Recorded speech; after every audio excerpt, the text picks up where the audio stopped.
Hello and welcome back to iStorm TV.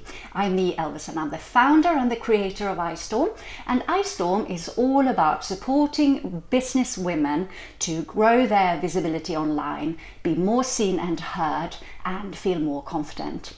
So I love bringing in people to share with you really their experience, their expertise, and also to inspire us, because there's so many amazing people out there. And today I brought in someone who used to be kind of a client and now is a very good friend as well, and I love when that happens. And she's also an amazing person who are really supportive when it comes to business women.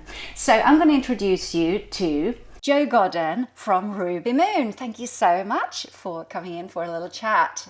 Tell us all about RubyMoon for a start. Well, thank you, Me, for having me. So RubyMoon is, well, it's actually the world's only not-for-profit swim and activewear company. So we make clothing that's using ghost fishing nets. So we clean up the ocean and remove those fishing nets that are there just that are polluting the water. And then we turn that into swim and activewear that can be used for both exercise or water sports or swimming. But we're also a not-for-profit in terms of we use our profit to benefit women entrepreneurs all around the world by allowing them to set up and start their own businesses. So we give them small loans to enable them to do that. So this is why you're here. You are absolutely amazing because you're a designer. You design amazing products that are also sustainable and are cleaning up the oceans. And then with a profit, you support women in poor countries to start up their businesses. That's right. When you start to invest in women is really when development starts to happen. So when a woman can create her own income and a steady income, it allows her to invest in the really important things like education and nutrition and housing. And that benefit is felt not only for her children, obviously, but also for the wider community. But the most important thing for me is that woman also gains a voice in her community. So where she might even have rights to her own children, she's then able, or people start to take notice of her because she's earning an income. Her status is elevated in that community, so it's really important for women's empowerment. Fantastic. I just love what you do. But we can read more about RubyMoon, obviously, and what the empowerment does for the women. I want to hear a little bit more about you, what you got started with and what led you towards working both, because you're on a mission. I know that you're not just cleaning up the oceans as a thing, you're actually on a mission. Yes. Just to stop, not necessarily to just stop single-use plastic, but you also want to reuse the plastic we have. Is that right? Yes, that's right. So we're sort of part of a wider movement in what we call the circular economy, which is a new way of manufacturing. And we're very much part of that movement, particularly locally here in Brighton and Hove, but also in the wider world, that we have responsibility in everything that we consume, that we need to start thinking of ourselves as citizens, not consumers. And yes, I could talk about that all day, but where did you it's an start important thing. then? I assume you went to design school to be able to do what you do first of all? Yes, so I trained as a fashion designer many moons ago, and then I had... Where did you study? I studied at both Epsom School of Art and Design and Bournemouth and Poole. They've both become universities since, so they've got different titles now.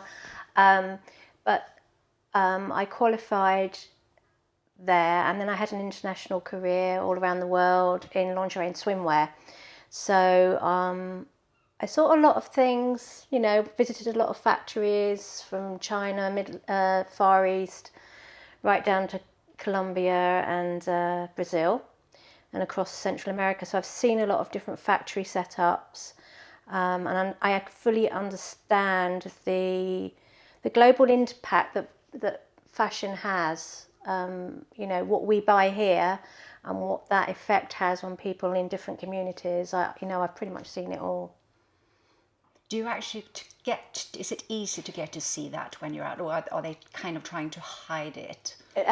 In actually lingerie, the factories are pretty okay. There isn't what we'd like to term as sweatshops, but I've still seen things, even in good factories, there are, it's not something that we should be doing, really. I'm sorry to say.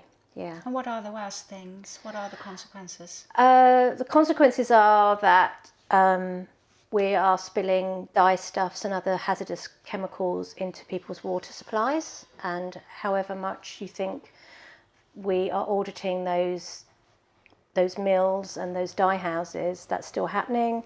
And also women are being subjected to long hours, mainly women, to long hours of work and forced overtime and all sorts of bad behaviours that we wouldn't find acceptable in our working life. We would not find them acceptable, and I think it's a disgrace that we would expect people in other countries to work under those conditions. So. Under someone's brand here. Yes, exactly. That we go out and pay money for. Yes. Thinking that. Yes. Yeah. And your own brand. Tell me just very quickly, when you say that you use ghost nets to create. We have actually got some of your garments here, haven't we? Yes, we have. So what do we have? So RubyMoon Gym to Swim. How does that work? So this is actually our Leilani sports bra. So this can be worn just as a day bra if you like, but also you can wear it for swimming and you can wear it in the gym. It's fully adjustable on both the band and the strap. So if you want to wear it more tight, you can. If you want to wear it looser, it's a really comfortable bra. I've got this, and I'm very particular with my sports bras more than anything, and normal bras. And I have been running with it. I've been swimming with it. That's and great to I wouldn't hear. wear it like on an everyday use, because Yeah. you wouldn't really with something like that. But it is really comfortable and supportive as well. So yes, RubyMoon is endorsed by me, definitely, and it's travelled the world with me as well. It has, and I think you've had some comments on it, didn't you? Yeah, yes, some funny. Great knockers, I believe, was the word. And it's also, is this, can you turn it? Is it too coloured? It's not reversible. Oh, it's not. Because it's not possible to make this reversible, because it's got a pad. It hasn't got a wire, which makes it super comfortable, but it does support you. And when people say to me, how is that made from a fishing net? I mean, and this is a really soft fabric. People tend to think that this is going to be a really sort of coarse fabric, and it's not at all. It's just like a normal nylon lycra fabric that you'd buy anywhere in the high street, except it's much better. It's certified for twice as much strength, that's tensile strength, but also to sunlight, seawater and chlorine. So it's a really good fabric. And why it's important that we've manufactured things to be durable, from a durable fabric, is that the biggest environmental impact you can make is to wear your clothes for longer. So whatever garments you have, if you wear them for longer, that's the biggest environmental impact that you can make. That's great. How do you make textiles out of a fishing net? So what happens is a pan-European project that happens across Europe. So the nets are collected by NGOs, that's non-governmental organisations, in the North Sea, the Adriatic, and also the Mediterranean. So those nets are brought up and then sent for reprocessing and washing. And then the nylon in the nets is really, really strong. What I should also mention is the nets aren't discarded on purpose. It's a natural thing that happens when fishermen are fishing, that they lose the nets. It's not something they do on purpose, but it just happens. They don't want to lose their nets, do No. they? Because they're very expensive, They're obviously. really and it's their expensive. livelihood. They're about £30,000 each, the nets. Yeah, so it's goodness, I not didn't know something that. they want to do, but it just happens. And then those nets just fall to the bottom of the ocean. They just keep fishing and catching all sorts of, you know, marine life, unfortunately, in them, and also half of the Great Pacific Garbage Patch is made up of fishing nets. So it's not a good thing at all. So once those nets are processed, they're ground down into little granules, which then are heated and made back into a fibre, which is sent down to our Italian fabric manufacturers, and they just use it to knit it, and then we dye it and print it. So It's amazing. yeah, it is amazing, and it's such a brilliant project. And it doesn't smell of fish. No, the nets probably smell do of when they deep come up. seas. And this is our other garment, which is our bestseller. It's a one-piece swimsuit, and we've sold hundreds of these, and it's just a really popular one-piece suit. And I've got one. It's actually mine, to be honest. Excellent. We've done some lovely photo shoots together. So I've done, you asked me to come and do some photos. And what I usually do is that I take on one charity a year to support with photos and videos, because I know that that is so much more valuable than just donating 10 quid here and there. So for a year I focus on one charity, but obviously when you fall in love with a brand, it's hard to let go, and especially when you have so much fun on the shoots and go out on sailing boats, and we've been on SUP boards, on everything fun around the water, and volleyball and yoga. So it's been so much fun doing the photo shoots together. It has. It's been absolutely amazing. So I've remained with you a little bit longer. Yes, and it's been such fun. Such fun. has. Thank you, Me, for that. I know, that's just a pure pleasure.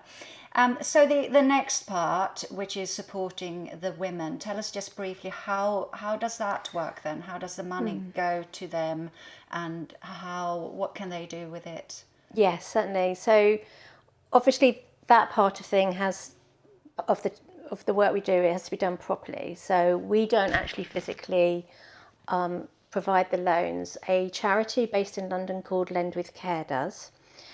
That's lendwithcare.org, and anyone can contribute to the charity and select the women that they want to invest in too. So please go online and have a look. But we work with them, and we provide loans to women in 14 different countries. And the charity Lend With Care does all the groundwork, provides business training, makes sure that the women are all set up, and makes it possible for them to invest in their businesses, whether it's a startup or a continuous relationship, because some women apply for a loan and then they go away and then they come back for another loan later. And what happens is they are able to buy stock or livestock or, buy equipment that they need for their business. And it's not necessarily... I mean, most of the businesses are quite sort of, raising livestock or growing crops, but this is actually really crucial to them to be able to run their business. Of course. Because in most communities, well, as you know, poor people don't have access to finance or financial services. So it's really, really important they have you can't that. just go to the bank and ask for a loan. Even here, you can't just do No. that unless you have proof that you're going to be able to pay it back. So. Exactly. So, And can you monitor what happens, or can you see the progress? yes. So as I mentioned, you can go online, and we actually select the women that we wish to invest in. And we actually name our garments after the women we've invested. So this is Leilani and this is Sophia. And what we do is we loan to the woman, and then we can see every month that she'll pay a little bit back.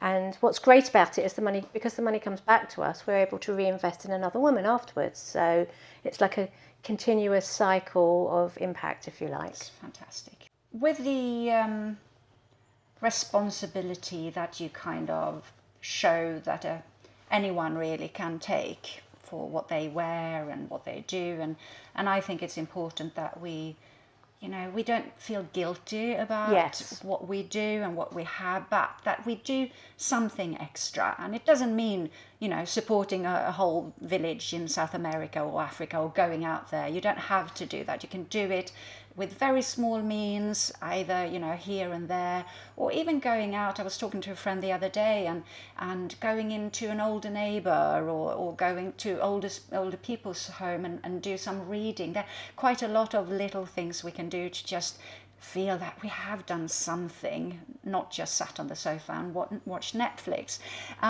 But how do you feel when you're... I'm always worried when I see you, like I've got to hide all my single-use plastic now. I try to abort that from my life completely. But is your life very focused on this, or how do you live your life, Jo Godden? I wasn't expecting this sort of interrogation on the spot sofa. There, actually, I was more going to ask you what are the little things that people can do in their home, but I turned it into a very much on the spot question, I think for me, what's important is just people think about the consequences of the purchases they make. The whole sort of philosophy about RubyMoon is that how we use our money is voting really for the kind of society we want to live in, especially for our children. So every purchase we make has an impact on the world.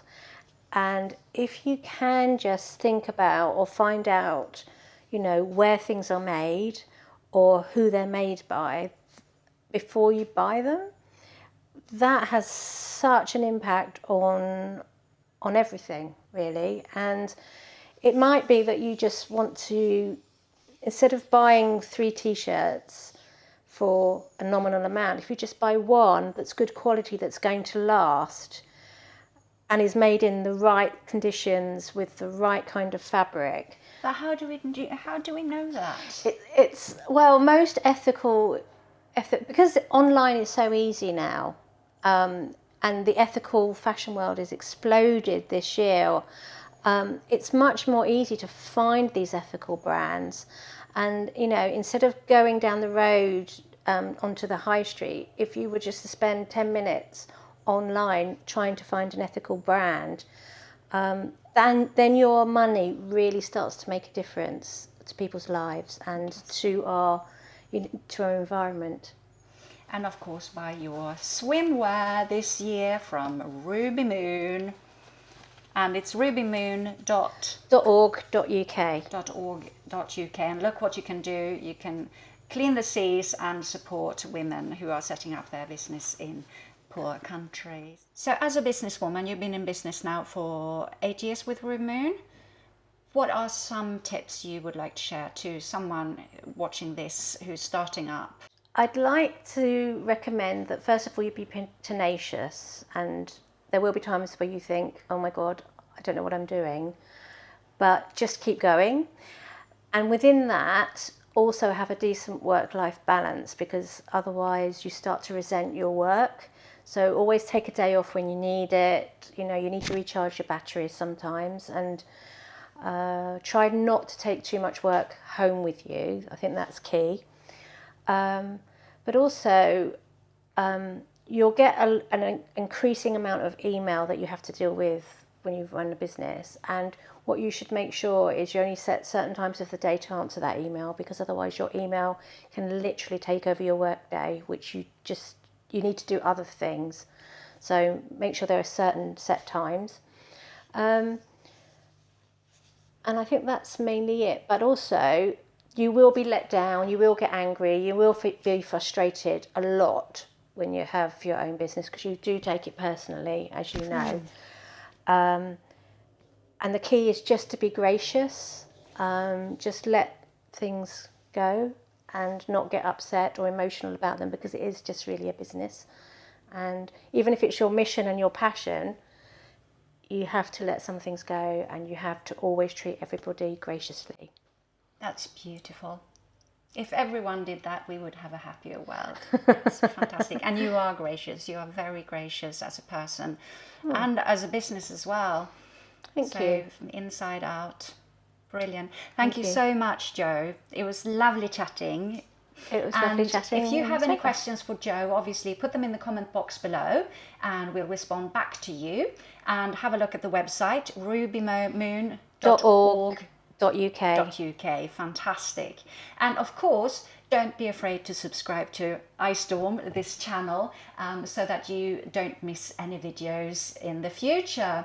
And if you're interested in the iStorm course, which supports women in business to get seen and heard and be more visible online, then have a look at the iStorm website where you can find all the details, and that's on istorm.org.uk. Thank you so much for watching today, and I'll see you in a week. Thank you, Ming. Thank you, Jo.